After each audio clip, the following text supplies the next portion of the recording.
আসসালামু আলাইকুম। আজ ভাবলাম মেয়ের জন্য একটু পুডিং তৈরি করি।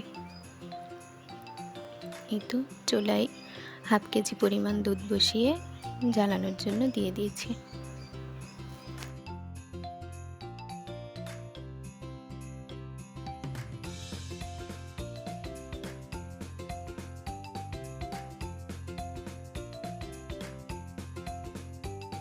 এই তো বলক উঠে এসেছে।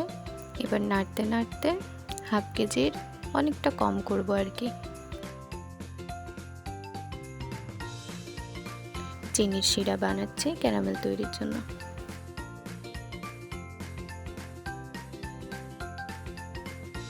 এখানে 3টা ডিম নিয়েছি, চিনি আর ভ্যানিলা এসেন্স। এটা একদম গলে যাওয়ার পর্যন্ত এরকম ডিমগুলো ফেটাতে থাকবো।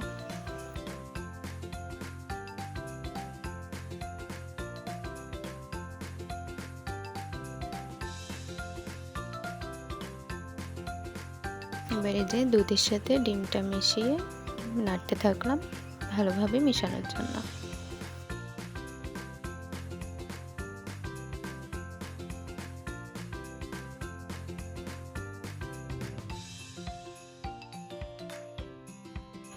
এবার একটা ছাঁকনির সাহায্যে ছেঁকে ছেঁকে দুধের আর ডিমের মিশ্রণটা দিয়ে দিলাম।